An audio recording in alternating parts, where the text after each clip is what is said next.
ফেব্রুয়ারিতে ত্রয়োদশ জাতীয় সংসদ নির্বাচন। সারা দেশ প্রস্তুত হচ্ছে একটি অবাধ, সুষ্ঠু ও গ্রহণযোগ্য নির্বাচনের জন্য। কি ভাবছেন সাধারণ মানুষ থেকে শুরু করে আগামীর জনপ্রতিনিধিরা, সে কথা জানাতে ডিবিসি নিউজের ইলেকশন এক্সপ্রেস ছুটে যাচ্ছে সব সংসদীয় আসনে। এখন আছে সংসদীয় আসন 216 গোপালগঞ্জ 2-এ।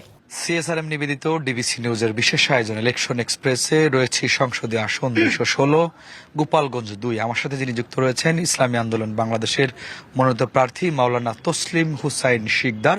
কেমন চলছে তার নির্বাচনী প্রচারণা, কি প্রত্যাশা দিচ্ছেন সাধারণ মানুষকে, সে বিষয়ে আলোচনা হবে।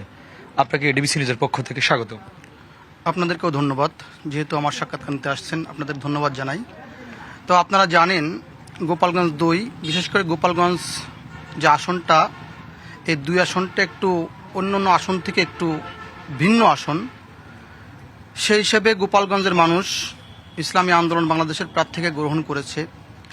কেন গ্রহণ করেছে সেটা আমি বলি। সেটা হলো, আপনারা জানেন যখন দেশে দুর্নীতি, দুঃশাসন, বিশেষ করে চাঁদাবাজি, ছিনতাই, ধর্ষণ এগুলো বিকট আকার ধারণ করেছে, ঠিক সেই সময় পীর সাহেব চরমোনাই, আমাদের ইসলামী আন্দোলনের আমির, ওনার আহ্বানে হক্কানি উলামা ইকরাম সহ দেশপ্রেমিক জনগণ একটা প্ল্যাটফর্ম তৈরি করেছে কয়েকটা দল মিলে। তো সেই হিসেবে গোপালগঞ্জ 2 আসনে আমাকে নমিনেশন দিয়েছে ইসলামী আন্দোলন বাংলাদেশ। আমি গোপালগঞ্জের তৃণমূলে কাজ করছি, সাধারণ ভোটারদের কাছে যাচ্ছি। তাদের প্রত্যাশা, বিভিন্ন দলকে তারা ভোট দিয়েছে, বিভিন্ন সময় ভোট দিয়ে তারা ধোঁকাও খেয়েছে। এবার একটিবার ইসলাম, দেশ, মানবতার পক্ষে ইসলামী আন্দোলনের প্রার্থীকে তারা ভোট দিবে, এই প্রত্যাশা, তাদের এই আশা আকাঙ্ক্ষা আমাকে জানিয়েছে।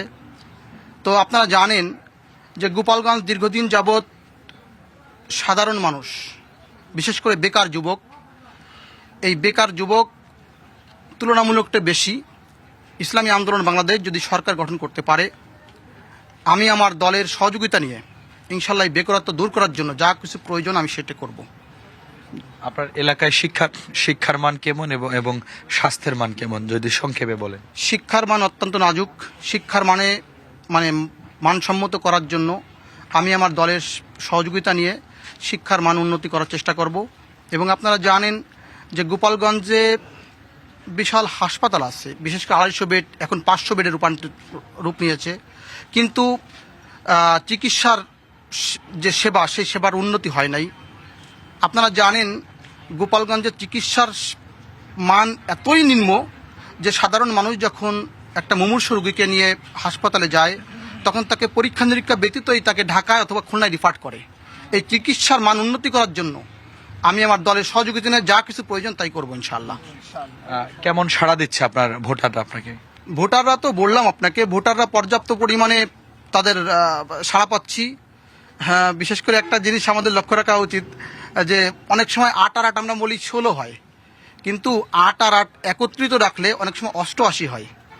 তো সেই হিসাবে ভোটাররা যে সাড়া দিচ্ছে, আমি গোপালগঞ্জ 2 আসন থেকে আমি বিজয় অর্জন করবো ইনশাল্লাহ বিপুল ভোটে।